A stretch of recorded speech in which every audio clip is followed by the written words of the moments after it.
Good morning. So, this is like version 3.0 of this video. I'm working with a new microphone. Picked up some wireless mics just because I was sick of tripping all over a wire when I was shooting these. I got some video, so I filmed this twice earlier. The second one is where I kind of filmed the whole thing, got some shots on target, and then went back to watch it and realized, oh hey, the mic wasn't working. You were getting more audio from the birds than from myself. So the video that you're going to see of the target is not what I'm shooting right now. It's what I shot earlier. I'm shooting at 30 yards, so it's not really an especially difficult or challenging day today. But anyhow, just re-recording this. Hope you're doing well. Quite a few things have changed since the last time I shot one of these. First off, what's been going on? Why haven't I been doing any of these? Main thing being, work has been absolutely slammed, and before the time change, of course, it was too dark. It was dark when I went to work in the morning. It was dark when I came home at night, so while I can shoot under those conditions, video doesn't work out very well in those circumstances. So as a result, really wasn't going to push and try to get video out when the lighting wasn't going to be very good. And now that the time has changed and we got some nice weather, of course, got lots of gardening stuff going on here. So been busy with that, plus just the usual maintenance and whatnot on the house and the cars and stuff of that nature. But I have been shooting. One of the big changes since the last video I did, of course, new stock. So this is Custom Stocks UK, or Custom Stocks Ltd, which is based out of the UK. This is the CS1000. Now this is a modified version. It doesn't have the very deep forend like the other one. I think they call this a Mark II. Now, if you've looked at any of my previous videos going way back, I was running a different stock. So I had the Viro thumb hole on this, and then prior to that, I had a laminate stock. And the laminate stock was never a good fit for me. Number one, I didn't like the hardware. Stuff tended to move around, and it just didn't fit my shooting position. The other thing with laminates is they tend to be quite a bit heavier. This one being a walnut stock, it isn't much heavier than what comes on the Viro thumb hole to begin with. Now, that said, going with the new stock, if you do decide to get a custom stock, one thing to be aware of, or a couple things to be aware of. Number one, you're probably going to have to go through the bedding. And the bedding is the groove, basically, that the action fits into. And I did on this one. And the reason that you're going to want to go through the bedding is if it doesn't fit the action properly, every time you torque the fasteners down or the screws down on the stock, your point of impact is going to change. And if you're just shooting in the backyard on occasion, probably not that big a deal. But if you're shooting a multi-day match where you're tearing the gun apart each night or just going through the fasteners, you don't want that point of impact changing each time you take the action out of the stock. So that's one thing I did with this one, was I went through and I redid the bedding to where that's no longer an issue. It hits the same spot regardless of how many times the action is out of the stock. The other thing that you're probably going to be aware of is the fact that the balance of the gun will change when you go with different lumber or different stock. So this one, of course, has a lot more material back here by the butt and the cheek. So as a result, the balance of the rifle changed significantly. So previously, if you watch my sitting position video, the stock was sitting, my knee was sitting just behind the loading port. Now, because there's so much more weight back here, I'm actually moving my knee back to where it's just under the scope, the front of the scope here. So as a result, now it's balancing at that position. Now, when I get into position, one of the things you'll see me do is I will release the right hand here and just let the rifle sit in position. If it balances properly in that position and doesn't move, then I'll go ahead and make my shot. So my right hand is really just keeping the rifle from moving side to side and supporting my index finger as I pull the trigger, because if you don't properly support this hand, when you pull the trigger, you're going to pull back on the rifle, which is going to pull you off target. So anyhow, that's the stock. Really enjoying it.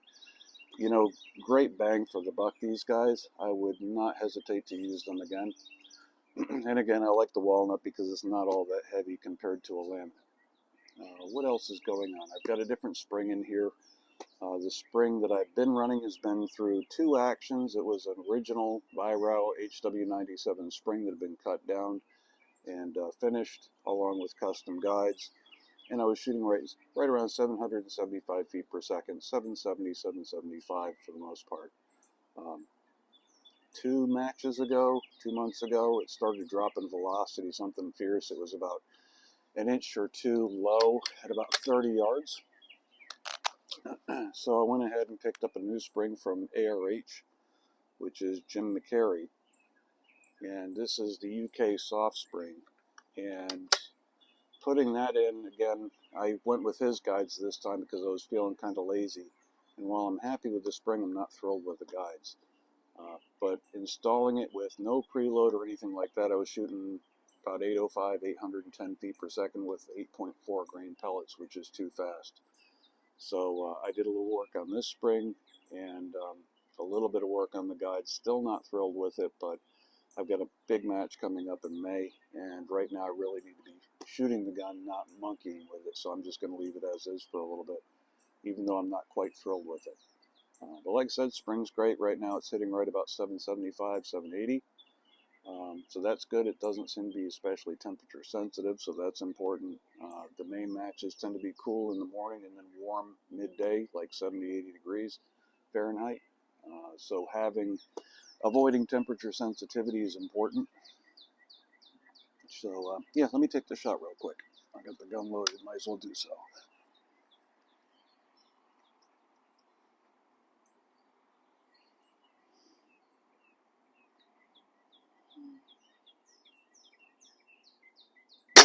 Oh, you know what? I forgot to adjust my turret.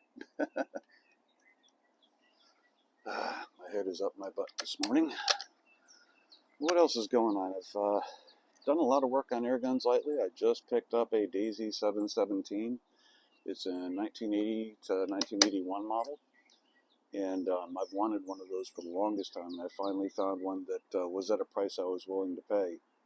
Now, the nice thing about this one is it had never been opened before, so it was, to say it was a little nasty inside. All the factory lubricants had hardened up. The rear sight, which is made out of plastic, was cracked, as they tend to do.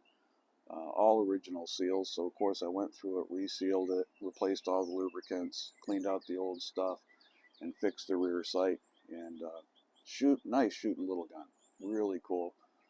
Did some minor work on the trigger just to make it a little bit more consistent, but a great little gun. The other thing I've been doing lately is I've started working a bit more on 10-meter shooting, specifically offhand. So I've got a little Chinese QB78 that I've modified, detuned it down to 500 feet per second with like a 7.4 grain pellet, and put some really nice precision peepholes on that one, or actually a diopter, and been working 10-meter. Also been getting into bell target shooting, which that's another cool one. That's probably a video that deserves to be made. It's a really neat sport, and it's something that's attainable because of the short distance. Working with my HW50, I put a peep sight on that, which I'm absolutely in love with. I did a couple posts about those, and I'll do a couple more just to kind of give you an idea of what I'm talking about. But the big part is just working on this thing, getting it ready for these matches.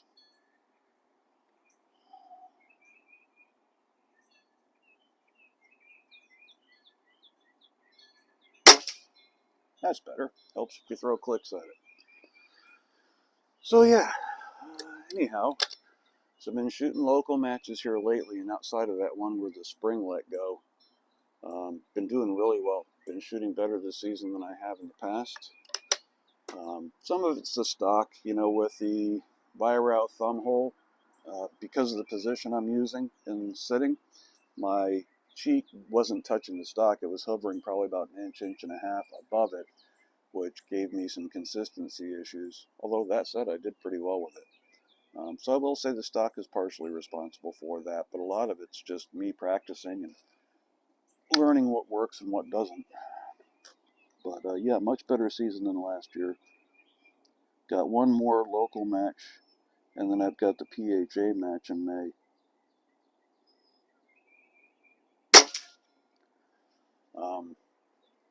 The PHA match is a 2-day Grand Prix up in North Carolina, That one's interesting because, of course, it's out in the woods. You're shooting in a ravine, so you're at the bottom of the ravine shooting up.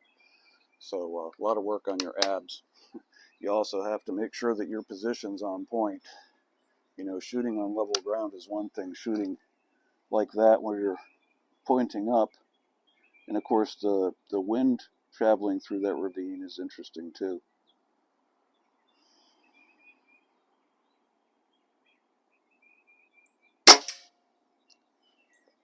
So really looking forward to that. While the gun isn't quite where I want it to be as far as the spraying noise is concerned, it's where it needs to be. It shoots well enough for me to be able to compete in this match. And again, the idea right now is just to get practice in and get confident with everything, get my ballistics sorted out. Although my ballistics haven't changed much. I'm still running the same Barracuda 8 pellet, which is 8.4 grains. And I'm still running roughly the same velocity, similar anyhow.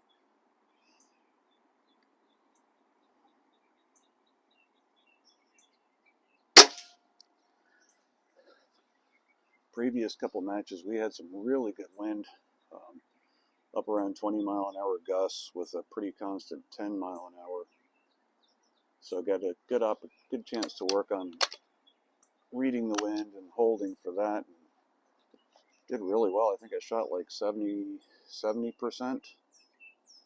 during the last big wind day, so I was happy with that.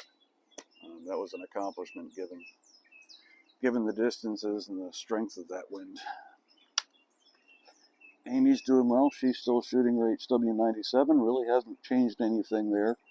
I did go through her gun just to make sure everything looked good. Updated the seal. So right now we're running Vortex seals. That's the Molly impregnated seals. First time running that in hers. And so far seems to be doing well. Hers still has the factory spring cut down. Basically what I was running in this one previously. And it's doing well for her. That thing's dead consistent. She's shooting it well.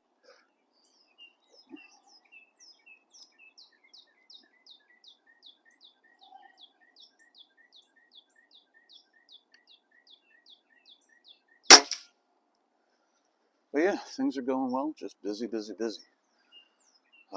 Somebody brought up, actually a couple people have commented on my HW98 video that I should have showed the target when I was reviewing that rifle, and you're absolutely right.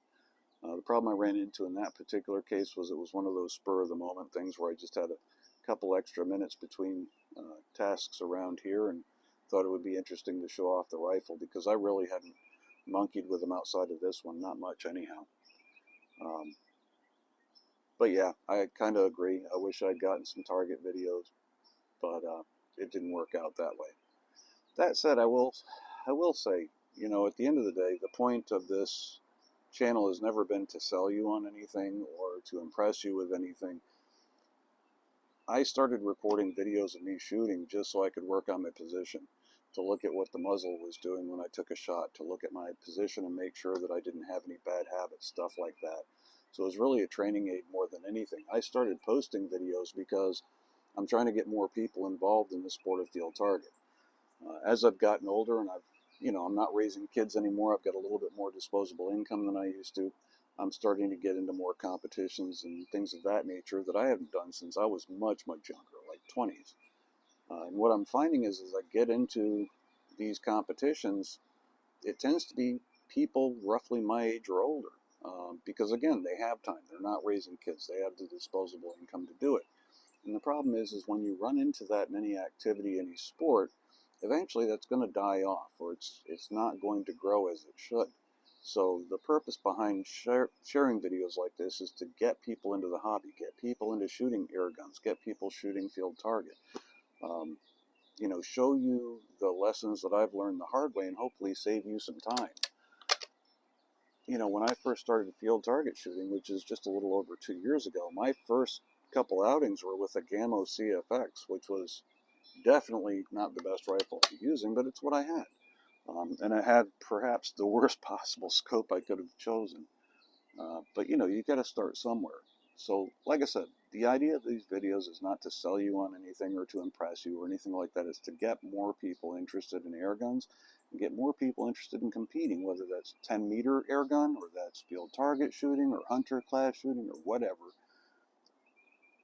Doesn't matter your age, doesn't matter what gun you have. Take the gun, get out there, and start enjoying this stuff. It's an absolute blast. That is probably my biggest regret when it comes to this. Because when I was young, I was real big into firearms competition. Never once occurred to me that there was air guns.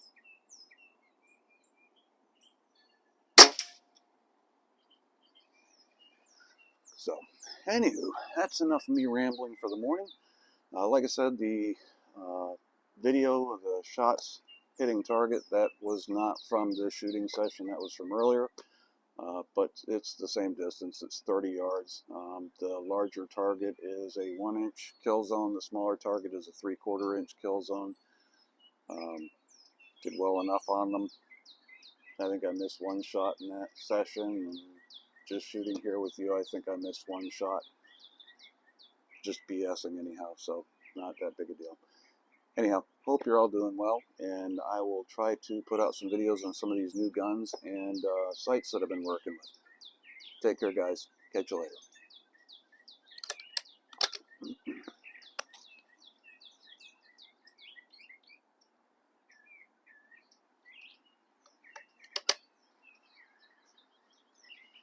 If you're still here, this is video attempt 3 of this friggin' video. What a pain in the butt. My head has been planted firmly up my butt this morning.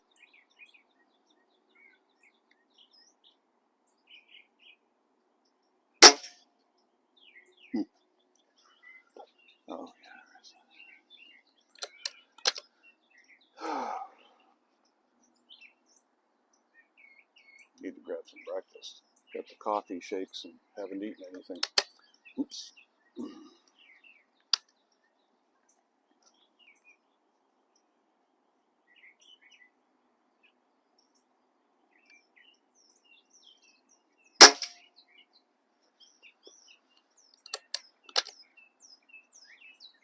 Love this weather. Absolutely gorgeous. Everything's green. All the flowers are coming up. Allergies are going nuts. My sinuses have not been happy.